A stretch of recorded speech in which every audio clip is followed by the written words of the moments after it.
I first off want to say I can't disclose any secrets about Star Wars, no matter how persistent you are, so I want to get out there right away. My name is Candice Campos, and I am so proud to be here today as a Mexican woman, just so you know. I'm Vice President of Physical Production at Lucasfilm, and I've been at Lucasfilm for 3 years. I serve as an executive on all of our movies and co-producers on our episodes 8 and 9. Prior to working at Lucasfilm, I worked freelance in the film industry for 22 years. Today I want to talk about my journey to this point in my career and why I feel like my family and my heritage contributed so much to my success. I was born and raised here in Los Angeles. I grew up in Glassell Park, not too far from here. Still go to the Verdugo bar a lot, just so you know. Later on, we moved to Hacienda Heights, where I went to high school. I come from a large family. I have seven aunts and uncles and 20 cousins, and that's just on my mom's side. It was my grandmother who inspired me, who inspired my love of movies. I remember every moment of every movie she ever introduced me to. I remember her singing every word to Singing in the Rain. I remember her crying at the end of West Side Story every time we watched it. We both did, I'm not gonna lie, I'm not an animal. I remember her taking us to the theater to watch Indiana Jones and just sitting there and wanting it to start again so I could watch it again. The whole purpose of me saving my allowance was to buy movie tickets on the weekends. So I knew at an early age that films were my passion. And I knew that I wanted to be, I knew that I needed to be part of them somehow, but I didn't even know what that meant. I just knew the way that movies made me feel and that I just had to be a part of them. So I decided to study film and television, and I went to Chico State in Northern California. And you're probably assuming that was one of the top film schools in the state, but it was not. It was one of 2 schools that I got accepted to, and it was the furthest away from my parents. So I knew that would prevent my mom from just dropping in on me.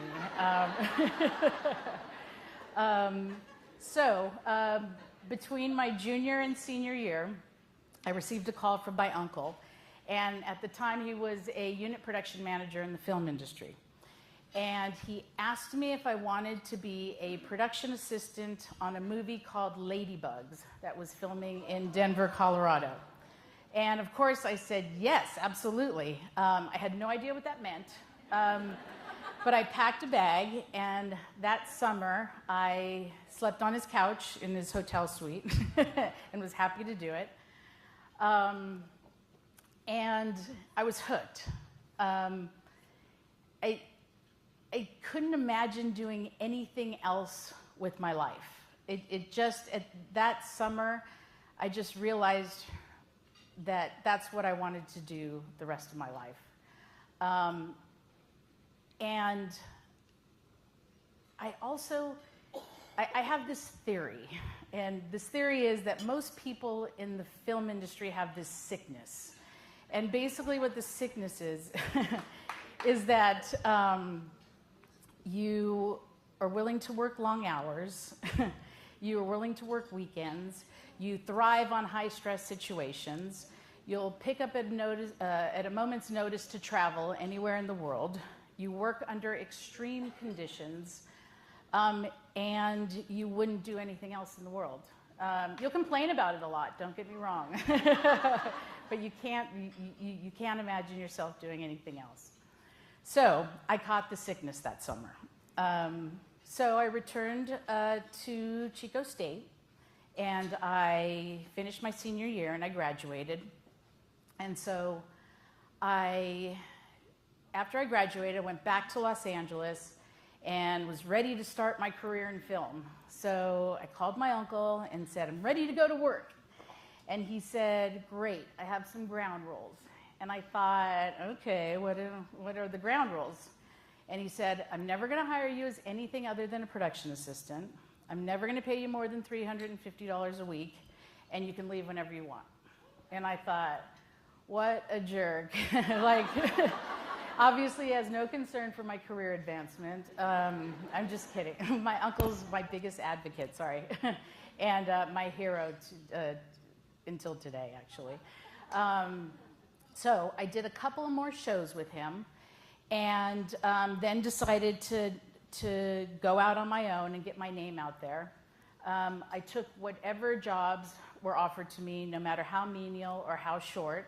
I often worked for free, you could back then, and I just wanted people to see how hard I worked, and I wanted people to recognize that I could do the job. And I knew I could, I just needed people to see that. And try explaining to your parents who just struggled for 4 years to pay for your college education that you're working for free and it's called networking. And it's like, so it's like, ¿qué es networking? You know, so there was a lot of battles that year. So one day, I got hired as a PA on a show called Mi Familia. Thank you. I was hired by a Latina producer named Laura Greenlee. And Laura was trying to hire as many Hispanics on the crew as possible. And I remember asking her, I was a PA at the time, so it was entry level.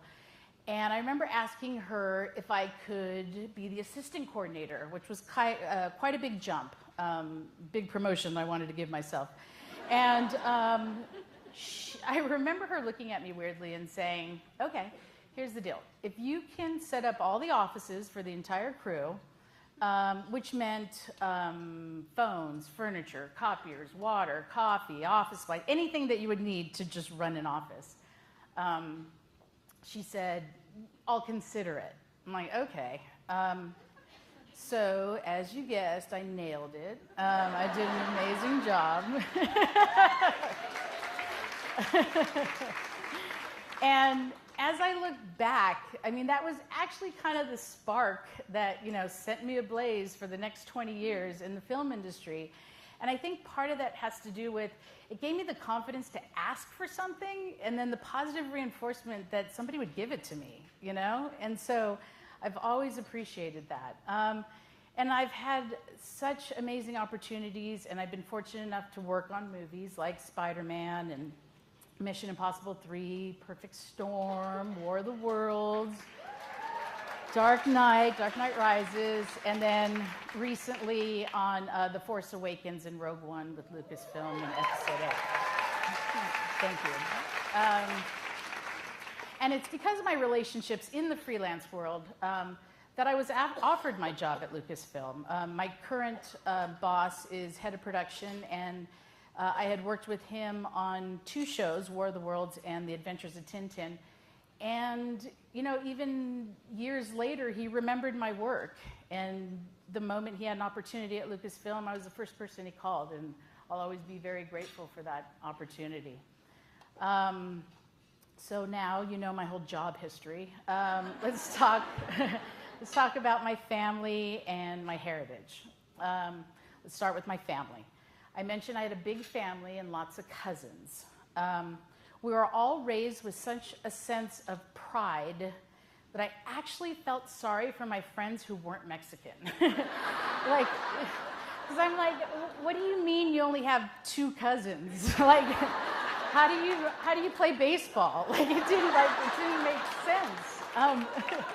And you don't eat tamales for Christmas? That was like, I would seriously be a little flabbergasted by it. So growing up, I never considered myself at a disadvantage because I was a woman or because I was Mexican. I was taught that if I led by example, thank you. Thank you. I was taught that if I worked hard and led by example, it would be recognized no matter what my gender or my skin color. I always knew I wanted to be the best at whatever I did, and I had the confidence to know I could. The biggest impact in my life started when I realized what I was passionate about, and I went after it. My family and my heritage are a big part of what makes me who I am today, and they have not been a detriment in my journey, but actually contribute to most of my success, I feel. The best advice I can offer is to be true to who you are, to pursue what you love, to work hard, and keep building your community.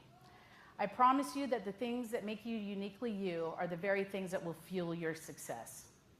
And the irony of all of this, as I was putting this story together, was it was a Hispanic man, my uncle, who gave me my first shot, and then a Hispanic woman, Laura Greenlee, who really gave me the biggest opportunities of my career.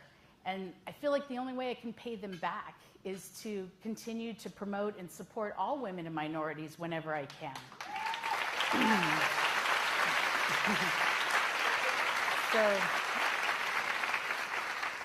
So I want to point out that Laura Greenlee is still a very good friend of mine and still works with organizations here in Los Angeles that help promote education and college preparedness for minorities.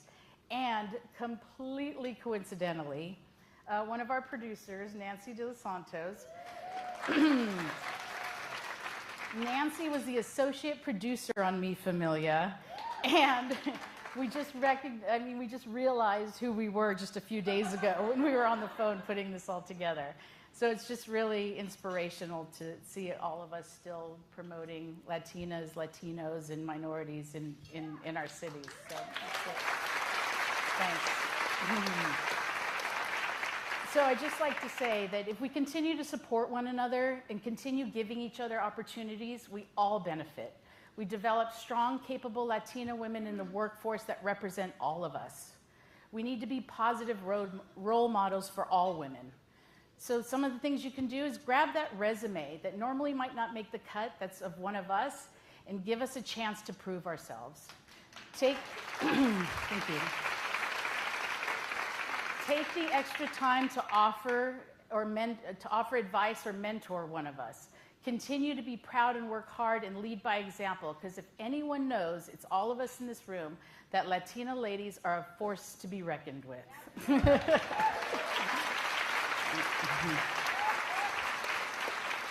Thank you, everybody, for your time. I appreciate it.